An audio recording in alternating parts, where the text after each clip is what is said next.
अस्सलामुअलैकुम दोस्तों, कैसे हैं आप लोग। उम्मीद करते हैं कि आप तमाम लोग खैरियत से होंगे। दोस्तों आज की वीडियो में हम कुवैत की कुछ बड़ी और इम्पोर्टेंट जो अपडेट आ रही है वो आप लोगों के साथ शेयर करने वाले। अगर आप कुवैत में रहते हैं, कुवैत के हालात वाक़यात से बाखबर रहना चाहते हैं, इस वीडियो को आप शुरू से लेकर आखिर तक जरूर देखें। दोस्तों पहली अपडेट ये है कि कुवैत के जलेब अल सुवैक और साथ में मैबोला के इलाके में एक कैंपेन चलाया गया, जिसके नतीजे में तकरीबन 308 लोगों को जो है वो गिरफ़्तार किया गया है। जी हाँ, तो 308 लोगों की जो गिरफ़्तारी है वो हुई है। और यहाँ पर बताया गया है कि इसमें से ज़्यादातर लोग ऐसे हैं जिनका रेसिडेंस जो है वो एक्सपायर हो चुका था, वीज़ा ख़त्म हो चुका था और वो फिर भी कुवैत के अंदर रह रहे थे, जिस वजह से उनको गिरफ़्तार किया गया है।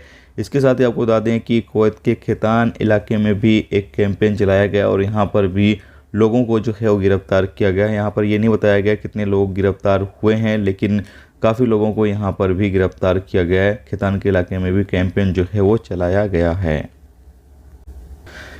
इसके साथ दोस्तों अगली अपडेट ये है कि कुवैत में जैसा कि आपको पता है कि दोपहर 11 बजे से 4 बजे तक काम करने पर पाबंदी जो है वो लागू की गई है, लेकिन फिर भी लोग जो है वो काम करते हैं। यहाँ बताया गया है कि 12 साइट से तकरीबन 50 लोगों को गिरफ्तार किया गया है और उनके खिलाफ जो भी कानूनी कार्रवाई है वो की जा रही है। अपडेट के मुताबिक बताया गया है कि इनके ऊपर 100 KD का फ़ाइन जो है वो लगाया गया है। जहाँ तो जो लोग भी कुवैत के अंदर रहते हैं, इस चीज़ का ख्याल जरूर रखें कि दोपहर 11 बजे से लेकर 4 बजे तक जो है वो खुले एरिया में धूप में आप काम नहीं कर सकते। इसके ऊपर पाबंदी लगाई गई है और इस हवाले से लगातार मिनिस्ट्री की जो टीमें हैं वो चेकिंग कर रही हैं। अगर आप पकड़े जाते हैं तो आपके ऊपर 100 KD का जो फ़ाइन है वो किया जाएगा, तो आप लोग इस चीज़ का ख्याल जरूर रखें। इसके साथ दोस्तों अगली अपडेट ये है कि कुवैत में एक अफ्रीकी औरत को जो है वो गिरफ्तार किया गया है। अपडेट के मुताबिक बताया गया है कि इसको ऐसी हालत में गिरफ्तार किया गया, यानी कि गंदे काम करते हुए गिरफ्तार किया गया। और जब पुलिस वाले इसको गिरफ्तार करने के लिए इसके पास गए तो उसने जो है वो कपड़े उतार दिया और उनको भी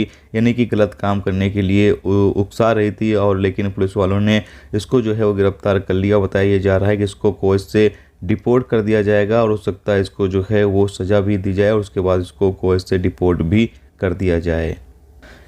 इसके साथ अगली अपडेट ये है कि जैसा कि आपको बता दें कि कुवैत में अभी भी इस चीज़ को लेकर काफ़ी ज़्यादा विरोध चल रहा है, जो कि इंडिया के अंदर जो नुपुर शर्मा और साथ में जो एक और उनके बीजेपी के कार्यकर्ता थे, उन्होंने गलत बयानबाजी दी थी, उसको लेकर अभी भी कुवैत के अंदर काफ़ी ज़्यादा विरोध किया जा रहा है। और जो बकाल वगैरह में सामान या सुपरमार्केट में इंडिया के जो भी सामान हैं उसको हटाए जा रहे हैं। तो ये दोस्तों आज की कुवैत की कुछ बड़ी और इम्पोर्टेंट अपडेट जो आप लोगों के साथ शेयर की गई। तो उम्मीद करता हूँ ये वीडियो आपको पसंद आई होगी। पसंद आई वीडियो को लाइक और शेयर जरूर करें। चैनल पर नए हो चैनल को सब्सक्राइब कर लें, क्योंकि यहाँ पर आपको कुवैत के हवाले से जो भी ताज़ा तरीन अपडेट, ताज़ा तरीन जानकारी होगी वो देखने को मिलती रहेगी। वीडियो देखने का बहुत बहुत शुक्रिया। अल्लाह।